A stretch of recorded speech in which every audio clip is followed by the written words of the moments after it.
What does it take to be loved, to be respected, to be treated as a person like everybody else? Does each individual deserve love simply because they're alive and themselves?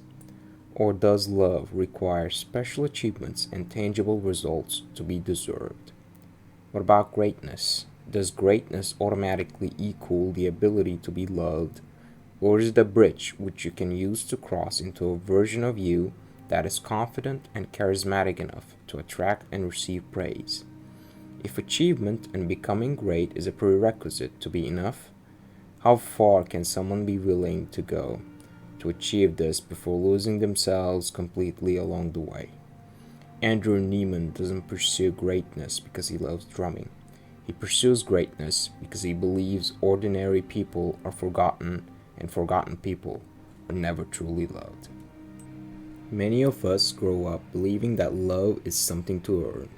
Good grades earn praise, promotions earn respect, awards earn admiration. Slowly, almost without noticing, we begin to confuse achievement with worth. We stop asking, "Who am I?" and start asking, "What have I done lately?"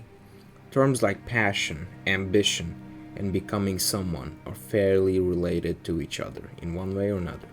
One has to be passionate enough about something to feel ambitious enough about it, to chase a goal far enough to give them the recognition they desire. Andrew Nieman has this obsession to the point where he is very much willing to let go and leave behind everyone and everything he loves and cares about to chase his dream as hard as he can. He has a passion, all right, which has turned into an obsession. But does he really care about music, or is it just the fame and acclaim that he chases, and he uses music as a tool to achieve these? If Andrew suddenly became the greatest drummer in history, but nobody ever remembered his name, would he still play? One of the most crucial scenes in the movie in terms of understanding Andrew's character on a deeper level is the family dining scene, where he gets into a little argument of sorts with his cousins regarding the meaning of greatness and what it takes to be someone. Notice how in the table everyone has a different definition of what it means to be successful and what makes a human life valuable.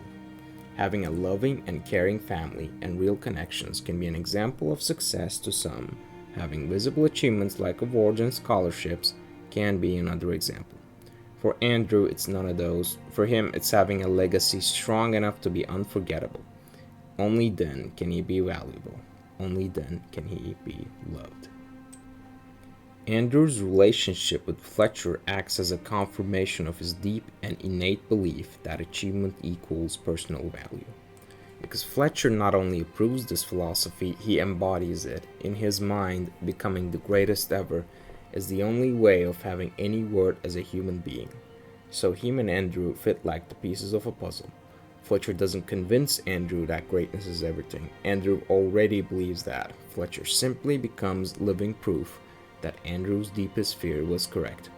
That not being the greatest makes it so that you can deserve abuse and mistreatment and only be worthy of praise and adoration through sheer excellence. Fletcher is not a mere teacher. He represents the dichotomy of human value presented throughout the movie. If Andrew already believed greatness was the price of love, Fletcher became the cashier collecting the payment.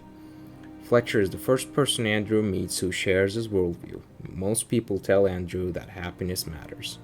Fletcher tells him that happiness is irrelevant. Most people tell Andrew relationships matter. Fletcher tells him greatness matters. Andrew finally meets someone who speaks the same emotional language. And what about Andrew's girlfriend Nicole? Being with her was one of the few instances where Andrew became more human through an intimate human experience instead of chasing his drive non-stop, which is adorable and heartwarming until he leaves her behind to focus on his drumming. Notice how he cites a few grim reasons for the breakup. I have to focus. I won't be able to give you enough time. You will resent me. Only when he becomes the greatest can he be loved. Only when he has a legacy can he even be worthy of love. Nicole is one of the only people in the film who never ask Andrew to prove himself. She doesn't care whether he becomes legendary, she simply enjoys being with him. Ironically, that is exactly why Andrew leaves. Nicole loves Andrew before he has accomplished anything extraordinary.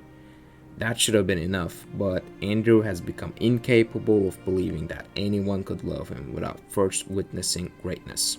He doesn't reject Nicole, he rejects the possibility that unconditional love even exists.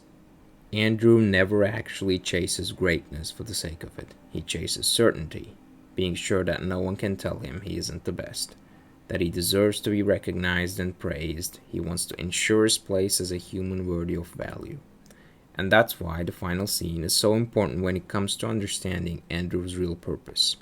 He finally achieves it. He finally, after going through so much, becomes great. Everybody applauds his stellar performance. And then what?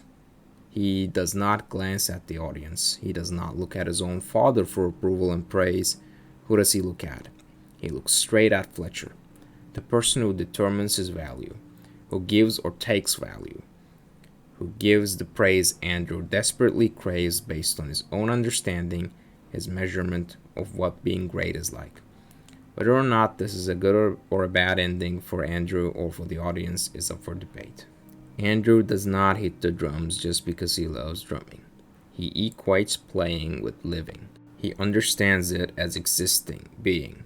To play well means to be well. To be treated well, to play better than everyone else simply means being better than everyone else, and that in his mind equals deserving to be loved more than everyone else. Andrew never wanted to become the greatest drummer in the world. He wanted proof that he deserved to exist in it. Thank you for listening. This is worth a second look. Take care.